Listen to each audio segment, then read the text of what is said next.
semakin sempit waktu yang digunakan, maka sumber daya yang lain akan lebih besar. Pada saat dia mencalekkan, semestinya dia harus membangunkan kepercayaannya itu. Nah, kalau nggak tuh nggak punya nyalek. Bukan seberapa banyak kita punya dukungan, tapi seberapa banyak dukungan lawan mampu kita konsolidasikan. Nah,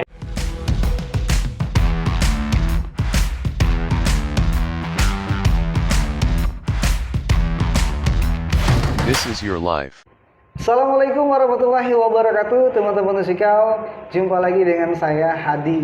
Hari ini kita kehadiran seorang konsultan politik, tetapi beliau juga tidak mau disebut konsultan karena luar biasa low profile seorang ini, tapi akan banyak pengalaman dan edukasi politik yang akan kita dapat pada video kali ini.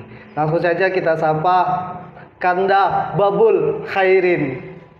Sehat, Kanda? Alhamdulillah sehat. Kalau konsultan kan sebatas pemetaan aja. Iya. Agak kita lebih dari pemetaan. Tapi lebih teknis lagi. Lebih teknis lagi. Sampai menang. Sampai menang. Pernah ada menang? Ya, alhamdulillah ada beberapa pilkada kan. Iya. Tapi kan tidak bisa kita klaim itu kemenangan kita. Iya.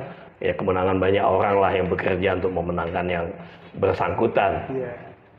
Luar biasa, low profile betul. Kanda, kami mau bercerita, mungkin termasuk yang paling dekat itu adalah pemilihan legislatif ini. Dan kami pengen tahu dari Kanda yang berpengalaman dalam mendampingi calon kepala daerah, terus calon legislatif juga yang lain, DPD baik itu. Nah, kami pengen tahu sekarang ini seharusnya ini dalam pandangan perspektif Kanda sendiri, itu caleg ini dalam tahapan apa sebelum tahapan KPU ini keluar, Kanda? Iya, sederhananya itu yang pertama mereka punya dukungan nggak? Iya. Dukungan itu kan bisa berasal dari keluarga, teman, ya kan? Apakah itu teman sekolah, kuliah, tetangga? Apakah sudah teridentifikasi dulu? Atau paling gampang itu udah nyatat belum? Iya. Orang-orang yang dianggap akan memilihnya. Database-nya. Lah kalau hari ini mereka tidak punya database, maka mereka berasumsi punya dukungan. Berasumsi. Mereka hanya berasumsi ada dukungan. Padahal kan belum tentu. Tidak ada jaminan seseorang itu akan memilih tanpa dia sendiri tahu. Contoh pagi tadi, saya ketemu dengan teman di pom bensin. Saya tanya, ibu ini nyalek loh di sini. Lah baru tahu. Tapi dia sangat kenal. Tapi kenapa dia baru tahu? Kenapa? Karena memang proses membangun database orang yang diperkirakan akan memilih itu banyak yang belum lakukan. Itu salah. Itu seharusnya dia sudah mulai menginventarisasi potensi-potensi dukungan itu. Ya kan? Dan hitungannya kan bukan pada hitungan akumulatif, hitungan sangat rigid 1+1. Dia bertambah setiap hari sampai nanti mendekati hari H. Nah, kalaupun terjadi dinamika misalnya pada menjelang sebulan, 2 bulan sebelum pemilihan, paling tidak dia sih bisa mengukur, ya kan, kecenderungan pendukung dia ini bergeser atau tidak. Nah, kalau dia bergeser, dia bisa mengganti, tapi tidak mengurangi daripada target yang mau dia capai. Karena waktu masih banyak. Waktu masih ada. Nah, pemampatan waktu ini yang banyak tidak melakukan. Dia selalu berfokus, misalnya kemarin soal nomor urut. Logikanya pada waktu itu sampai karena tidak akan ada perubahan nomor urut. Iya. Ya kan? Ini nomor urut spesial nggak, Kanda? Ya enggak. Sekarang kan pilihannya kan suara terbanyak. Iya, siapa yang bekerja dan dia dipercaya untuk dipilih, maka dia pemenang. Tapi banyak juga yang berebut. Nah, itu tadi. Apa masih ada kespesialan dari partai? Soal ketidakyakinan aja lah itu. Iya. Ya kan, tuh pada akhirnya belum tentu juga yang nomor urut 1 yang duduk kan. Iya, betul. Kalau itu zaman dulu mungkin karena memang bukan suara terbanyak. Ya kan, itu suara partai, partai yang menentukan. Ya kan, bukan caleg yang menentukan. Kalau sekarang kan caleg yang menentukan dia mau dapat atau tidak. bukan partai kan yang menentukan, partai sebatas pencalonan. Nah, pada saat dia jadi calon, dialah yang menentukan.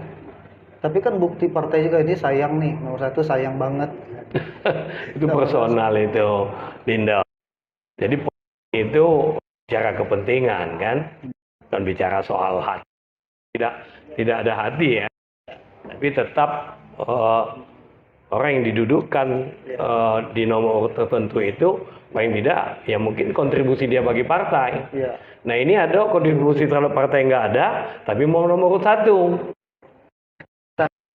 Kontribusi partai, ini luar biasa. Iya. Ada incumbent, dia tidak mendapat nomor 1. Iya. Berarti kontribusi dia terhadap partai Iya. Dipertanyakan, tapi jangan lupa hubungan emosional juga mempengaruhi dalam konteks itu. Konteks itu ya. Ya kan? Sah itu. Iya, sah. Karena yang menentukan partai itu kan pimpinan. Iya. Ya tergantung pimpinan ya. Iya. Ya kan? Nah, ini yang konsep kita di Indonesia. Ya kan? Nggak bisa misalnya orang seenaknya dia bukan kader partai misalnya, dia masuk partai dia mau nomor urut di atas misalnya. Padahal bukan itu persoalan ya kan? Persoalannya di caleg ke beda. Nah, maksudnya apa nih? Maksudnya apa nih kata? Artinya. Padahal kan dia udah dapat nomor urut 1. Ya, jadi caleg atau tidak itu kan dia kan pada saat sekalipun dia nomor 1 kan belum tentu dapat kursi. Dan banyak kan beberapa partai nomor 1, ya kan? Tidak usah sebut partainya gitu. Tapi dinamikanya seperti itu. Pada saat pilihan suara terbanyak itu sangat tergantung terhadap keinginan caleg itu sendiri. Apakah dia akan duduk atau tidak. Nah, yang terjadi banyak caleg yang di bawahnya ini pada saat melihat dia nomor 1 sudah tuh dia potensial, yang di bawahnya nih nggak mau bergerak, down. Padahal bukan itu persoalannya. Begitu. Kalaupun dia bergerak memenuhi kota 1 kursi, tapi tidak didukung oleh suara di bawahnya nggak dapat kursi itu. Ada beberapa kabupaten lah. Setelah saya baca data pileg 2019, ada beberapa caleg luar biasa. Hampir 2.000, 1.800-an. Tapi di bawahnya kecil. Di bawah 3 angka. Ada di bawah 10. Ada di bawah 10, ada yang 0. Ada 0. Padahal caleg provinsi loh itu. Iya. Nah itu realitasnya. Nah padahal pada saat dia mencalekkan semestinya dia harus membangunkan kepercayaannya itu. Nah kalau enggak tuh nggak punya nyalek. Tentunya duit administrasi tadi nyumbang kan ke yatim piatu kan. Itu yang tadi kalimatnya nyalek enggak? Nyalek enggak. Jadi seharusnya Kanda, kapan caleg itu mulai bergerak untuk menentukan apa pengisian database dan segala macam itu melakukan pergerakan politik itu tuh seharusnya kapan kan? Iya, pada saat dia menyatakan dia mau nyalon. Ya kan? Kapan dia mau menyatakan dia mau nyalon? Kalau ilmunya itu ya kan sebelum pemilu berakhir. Kalau dia mau nyalon 2024, berarti sebelum 2020 dia udah muncul sebagai kandidat. Lah ya, dia udah muncul. Apakah dia akan bergabung dengan partai yang akan dia yakin besok dia bergabung, ataukah dia bekerja di momen yang lain sebagai bagian daripada pemenangan kandidat misalnya. Nah kalau dia baru berpikir besok 2024 mau nyalek, apalagi gantikan besok, berarti dia akan dibatasi oleh waktu. Waktu itu yang tidak bisa diatur oleh caleg. Karena di ini setahun sebelum pemilihan itu, kalau pandangan Kanda gimana? Sebenarnya itu tadi, semakin sempit waktu yang digunakan, maka sumber daya yang lain akan lebih besar. Ya kan? Pertama pembiayaan. Itu akan lebih besar. Nah, sekarang ini kan kalau itu yang dipakai, maka dia pilihannya kan sederhana. Ya kan? Kalau bahasa umumnya itu bumi hangus. Ya berarti kan logistik. Ya kan? Nah, kalau dia hanya mengadakan logistik sebagai caleg, jangan berpikir baliknya. Nah, kalau dia berpikir uang itu mau kembali, dia akan kembali. Dana yang besar. Ya, tapi dia manfaatkanlah waktu. Sebaiknya memang waktu itu penting. Ya kan? Demi waktu lah. Nah, gunakanlah waktu itu. Ya kan? Demi waktu. Iya. Jadi walaupun pergerakan mereka bukan pergerakan yang turun lapangan, tapi walaupun di balik caleg lain pun itu termasuk pergerakan. Ya, pergerakan itu kan macam. Iya. Secara fisik dan secara pikiran itu kan dikatakan pergerakan juga. Iya. Dia berpikir, dia mencatat. Iya. Siapa yang saya kenal misalnya di Kampung Bali? Iya. Siapa yang saya kenal misalnya di Nusa Indah? Iya. Siapa yang kenal misalnya di Timur Indah? Ya kan? Pada saat dia menginventarisasi potensi, Iya. dia kan punya keyakinan bahwa saya ada yang memilih. Iya. Nah, persoalan bagaimana dia akan dipilih itu kan ada proses lagi. Terus lagi. Ya kan, tahap kedua misalnya, gimana dia datangi, Kunjungi lobby. dia kunjungi, assalamualaikum, Iya. misalnya kan, Iya. itu harus dilakukan tahap keduanya itu. Tahap pertama, mampu nggak dia menginventarisasi potensi untuk mendapatkan satu kursi. Nah, kalau dia clear tahap inventarisasi, Iya. dia pasti bicara soal bagaimana mengintervensi. Iya. Bahasa sederhananya mendatangi misalnya, atau basa-basi. Berkunjung. Oh, yang pokoknya lek. Tandang. Nah, iya kunjung ke tandang. Nah, kalau dia berharap apalagi nanti akhir tahun ini misalnya, atau dia mulai setelah DCT November kan, Ya, dia mulai bergerak. Dia cuma bergerak punya waktu 3 bulan. 3 bulan. 1 bulan terakhir itu sudah tidak efektif. Iya. Januari itu tidak efektif. Itu kemungkinannya persentasenya berapa persen? Ya kecil lah itu, Kecil. ya kan. Yang jelas itu tinggal tergantung sebenarnya kepada calegnya lah. Kalau dia memang mampu mengkonsolidasikan potensinya, ya dia ada peluang. Iya. Ya, tapi kalau dia hanya berpikir hanya dengan satu potensinya, mungkin peluangnya akan jadi lain. Iya, iya. Ya, kan? Ya mudah-mudahan lah. Iya. Berarti ada peluang besar bagi incumbent yang sudah mempromosikan dirinya sebelum-sebelumnya kan? Nah, ini jadi hal yang berbeda. Ya. Kenapa saya katakan hal yang berbeda? Incumbent, Iya. memang orang mengenal dia setelah dia jadi. Iya. Yang jadi pertanyaan umum itu setelah dia jadi itu ngapain? Iya. Ngapo kerjanya? Apa itu? Nah, kalau sibuknya DL, ya selesai itu. Maka dia bekerja lagi dari nol. Iya, iya. Mulai lagi start sama seperti bukan incumbent. Kelebihan incumbent itu dia dikenal. Dikenal. Ya kan, dan sudah ada orang yang berharap dia dipilih dan dia terpilih. Yang jadi persoalan itu setelah terpilih, mana yang milih Ambo dulu? Mungkin tidak cari lagi, lah lagi nyari. Dan itu udah muncul sekarang. Mendekati DCS ini udah banyak yang muncul. Apakah di Facebook atau di WA segala macam. Mulai menampakkan jati dirinya lagi kan. Berarti ada potensi juga kekalahan. Ada potensi kalah. Karena mereka tidak menguatkan Ya. intervensi mereka terhadap dukungan database Ya. mereka tadi. Ada. Paling tidak mereka diuntungkan dengan sumber daya pembiayaan ya kan. Ya, ya. Dengan dia nyalon.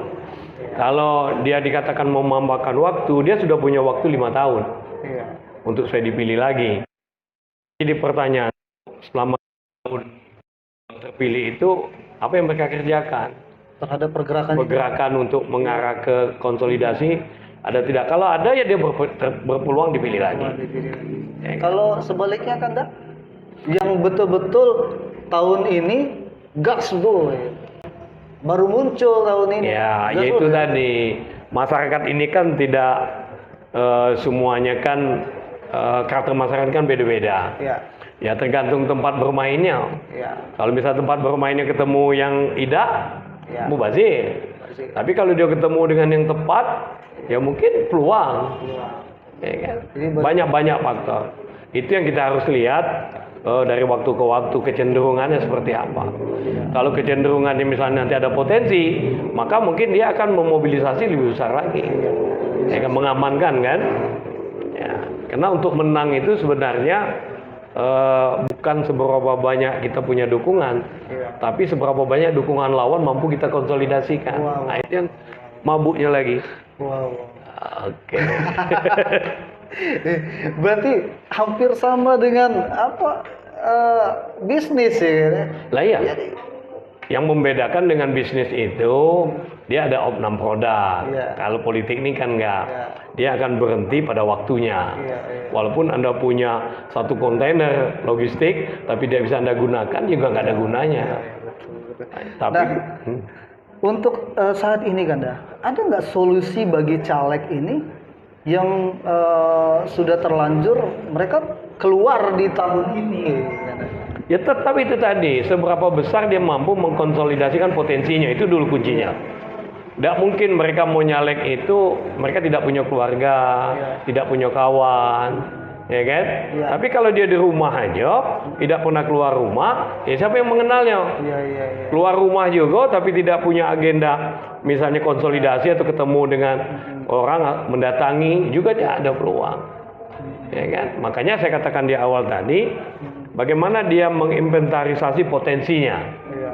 dukungannya, seberapa besar dukungannya untuk mendapatkan satu kursi. Itu juga tidak ada jaminan kalau beberapa caleg yang lain tidak produktif. Iya. Karena pada saat di situ ada misalnya di satu dapil itu ada 8 kursi, berarti ada 8 caleg. Iya. Tapi kalau dari 8 itu yang bergerak cuma 1-2 orang, Iya. maka potensinya juga akan semakin kecil. Iya. Nah, ada beberapa partai itu semua caleg potensial. Apakah potensial karena dia mampu bergaul? Iya. Ada yang potensial mungkin karena dia punya jaringan, Iya. ya kan? Atau punya logistik mungkin atau keluarganya yang kuat, Iya. ya kan? Itu harus dilihat semua oleh caleg, Iya. ya kan? Cuman ada beberapa di daerah itu yang menang misalnya bukan penduduk di sana. Mereka berpikir pecah suara. Saya katakan enggak pecah suara. Karena pada saat Anda mencaleg sama keluarga, kan nggak mungkin sedapil itu keluarga Anda semua. Berarti kan dibutuhkan jaringan, pertemanan, pergaulan. Sampai tidak bergaul ke ujung yang di ujung. Iya. Ya, kalau cuma di desanya aja udah pasti pecah kan? Ini juga terjadi di masyarakat pada saat di satu desa itu ada lebih dari 1-2 caleg. Oh, pecah suara lah. Saya katakan dengan mereka, ya pakai ilmu Nabi. Nabi itu pada saat di Mekah tidak kondusif lagi, dia hijrah ke Madinah. Pada saat di Madinah dia nggak kenal orang, ya kan? Toh dia disambut di situ kan. Tapi kan mereka bukan nabi kan, mental artinya, atau finansial gitu kan. Artinya dia maunya dulu lah. Ya. Kalau kita memberi contoh nabi tadi kan pada nilainya, ya kan? Nilainya itu apa? Berarti keluar dari desanya, pergilah ke tempat desa yang lebih jauh. Dapil lain. Bukan di dapil itu kan luas nih. Oh iya. Misal dia nih di dapil 1 di sini, di Muara ini. Dia berjalan tak sampai ke Surabaya. Iya. Kalau dia cuma jalan sampai Tanjung Agung, berarti daerah situ dia udah kalah. Ya kan? Kalah paling tidak dia tidak punya dukungan di situ. Simple. Terkait ini kan, ini sebetulnya menjadi tabu juga ya sebetulnya yang kita bahas. Ini terkait money politik ya. Nah ini apakah potensi money politik ini akan terjadi di pileg ini gimana kan? Money politik itu kan bukan barang baru dalam politik, ya kan? Yang jadi persoalan itu kan tingkat validasinya, ya kan? Tingkat validasinya ini dalam money politik itu 25% itu sudah luar biasa. Jadi kalau orang dia berpikir money politik, tentu dia bumi hangus kalian. Dia tidak melihat berapa suara yang dia capai, tapi seberapa banyak orang yang dia fasilitasi. Nah sekarang siapa mau bumi hangus? Habis duit bisa 1 miliar misalnya sudah jadi caleg kabupaten kota. Ya kan? Kalau dulu mungkin pacak balik ini. Kalau kini bisa udah mana lagi? Artinya kan pekerjaan dia lebih memikir mengembalikan biaya yang dia keluarkan kan. Nah, kalau di bawah itu nggak mungkin.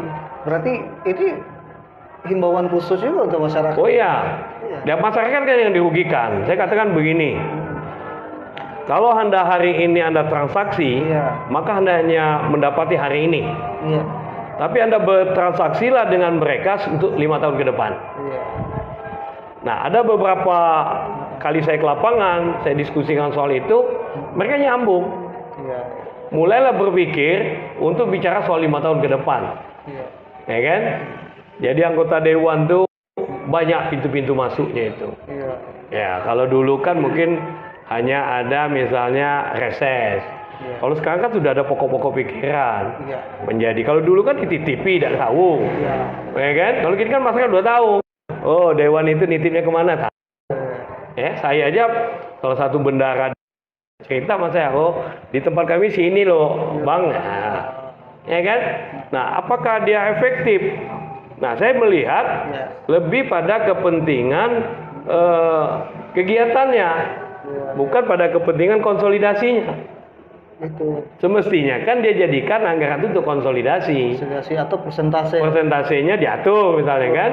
Ya. Mungkin untuk konstituen dia ada 70, 30 mungkin untuk pendatang baru atau Iya. masyarakat lain yang mengakses. Sah itu kan. Sah itu. Dan memang ada. Kecuali barang tidak ada. Iya, iya. Tinggal sekarang kan kita bukan aja. Bukan itu. Nah, kalau dulu kan tidak tahu itu. Iya. Kalau kini kan semua udah terang benderang. Benar. Ya kan? Tidak ada yang perlu ditutupi karena memang itu terjadi sekarang dan itu sah kan. Iya, iya. Nah, kalau dulu kan enggak itu. Iya, iya. Gitu di.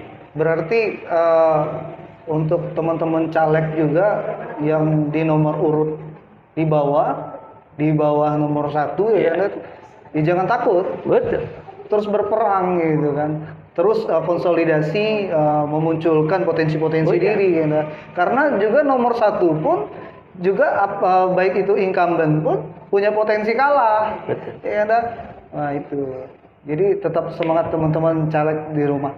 Nah, Kanda, ini kita coba masuk nih sedikit terkait pilkada nih, Kanda. Kalau dari Kanda sendiri, ini pilkada yang sudah dekat, mungkin 1 tahun lagi lah, 1 tahun lah ya. Nah, kalau dari perspektif Kanda, bagaimana ini Kanda? Udah mulai terlihat, apakah sudah mulaikah atau belum? Kanda? Dari pengalaman selama ini, ada kandidat sudah bekerja jauh-jauh hari. Iya. Pada saat dia dilantik, dia bekerja Mm-mm. untuk mengkonsolidasikan potensinya. Mm-mm. Ya kan? Tinggal sekarang apakah itu jadi bagian kepercayaannya untuk maju. Nah, dalam hal konteks pilkada ini kan kita tidak lepas dari momentum 2024. Ya. Ada pileg, ada pilkada. Ya. Bulan yang berbeda, Ya. pileg di 14 Februari, pilkada di 27 November. Ya. Nah, dengan 2 waktu ini kan pada saat proses pileg berjalan mendekati pencoblosan, Ya. proses tahapan pilkada juga sudah berjalan. Iya, iya. Itu dalam konteks hukumnya, Hukumnya. KPU. Iya, Dan konteks kandidat sudah ada yang sosialisasi. Ya kan? Terang-terangan juga sudah ada. Iya. Yang jadi pertanyaan Dindo tadi itu misalnya, Iya. oh, kalau saya belum ada, karena memang belum ada yang assalamualaikum. Ya kan? Iya, iya, iya. Nah, karena biar bagaimanapun di kota Bengkulu lah, misalnya kita katakan Iya, iya, kota iya. Bengkulu kita ambil. Saya paling tidak udah 3 kali pilkada di kota Bengkulu ini ngurus kandidat gitu kan. Iya, iya, iya. Nah, belum lagi ini kabupaten gitu kan. Nah, jadi sebenarnya saya berharap para kompetitor ini beranilah muncul ke publik Indo. Memang mau jadi kepala daerah, sampaikanlah visi misinya apa. Paling tidak itu berkendaknya dong. Iya, iya. Supaya rakyat ini tahu. Iya. Nah, kalau memang nak nyalon, kira-kira lah jadi cak mana, misalnya seperti itu kan. Iya, iya. Nah, hal begini harus sudah dibiasakan. Iya. Jadi bukan menjadi barang yang dikatakan barang yang misalnya seperti wah jangan tabu kan itu. Iya, Nah, iya. ini kan soal orang memilih pemimpin. Iya, Apakah dia di pileg, apakah dia di pilkada kan? Iya, Karena pada akhirnya mereka akan menentukan nasib rakyat yang memilihnya. Iya, iya. Nah, kan? Atau bot yang menentukan besok dengan kebijakan-kebijakan mereka kan? Iya. Apakah dia sebagai anggota dewan atau dia sebagai kepala daerah? Iya. Batas itu paling tidak clear di masyarakat ini. Ada kalau mereka bicara jauh sampai ke Jakarta, jauh nian itu tidak terjangkau lah. Ongkosnya mahal. Nah, lebih baik fokus Iya. bagaimana kita kena era otonomi kan? Iya. Nah, era otonomi itu bagaimana pemimpin di daerahnya itu mampu merepresentasikan kepentingan-kepentingan rakyat lah. Iya. Ya kan? Itu kelebihan otonomi. Mampu nggak? Nah kalau tidak mampu berarti Partai Baru tidak dipilih lagi. Iya. Nah itu. Berarti potensi untuk kandidat baru itu apakah masih bisa? Ya siapapun itu kan hak politik. Iya. Sampai detik-detik akhir kan semua orang bisa jadi calon. Iya. Ya kan? Yang membedakan itu soal peluang kan? Iya. Nah kalau soal peluang itu ujungnya usaha. Iya. Ya kan? Kalau jadi itu urusan yang di atas. Iya. Tidak wilayah kita kan? Oke. Nah itu. Jadi kalau misalnya ini kita bicara di Pilwakot dan Pilgub kan? Ya. Nah ini Pilwakot ini apakah kandidat-kandidat sudah bergerak belum? Kalau dari pandangan? Ada beberapa yang sempat muncul, tapi kan ada yang hilang. Iya. Ada yang konsisten tetap bertahan, ada. Ya, tapi tetap intinya itu pada saat dia muncul ke publik, ya kan, berkeinginan, masyarakat ini pasti merekam. Kalau Lanangko jadi wali kota, atau Nyo jadi bupati, atau jadi gubernur, Nyo nak ngapo besok. Iya. Rakyat kan harus dilatih nih, bukan kelak aman lah, tidak baca, ya kan? Nah jadi sebenarnya masyarakat itu butuh itu, ya kan? Kita bukan hanya memilih orang itu jadi kepala daerah, tapi kita akan melihat kalau dia nanti jadi dia ngapo, ya kan? Banyak hal yang bisa dilakukan, ya misalnya bagaimana mereka melihat konsep kesehatan, pendidikan, fasilitas publik, ya kan, pelayanan, ya kan, banyak yang bisa dilakukan. Yang jelas itu masyarakat ini kan kira-kira kalau lanang kau jadi kelak apa ibu kau jadi, kira-kira kebijakannya apa? Orang kan belum tentu memilih itu karena dikasih duit aja kan. Tidak dikasih duit juga orang bisa milih. Dan itu sudah ada beberapa pilkada kan yang terjadi. Itu pertempuran seperti itu juga jadi dinamis. Tapi ada salah satu kandidat juga Kanda sempat kami tanyakan, gimana Bang udah bergerak gitu. Tapi jawabannya tunggu pileg gitu. Itu pandangan Kanda gimana itu? Tepat nggak seperti itu? Makanya tadi 2024 itu kan momentum antara pileg dan pilkada. Iya. Kalau dia bicara pasca pileg, yang jaringan kita tadi kok, kalau dia jadi, kalau dia jadi pasti merok di rumah. Tapi kalau dia terkonsolidasi dari awal, maka dia punya semangat. Kalau dia dapat pileg, paling tidak ada calon kepala daerah yang diakses. Itu yang pertama. Yang kedua, bagi yang jadi juga dia menunggu, nunggu dilantik Agustus di kota ini, provinsi sekitar September. Nah, pileg pilkada November. Waktu sehingga 1 bulan 2 bulan. Fokusnya juga udah pecah. Dia udah bicara internal kan.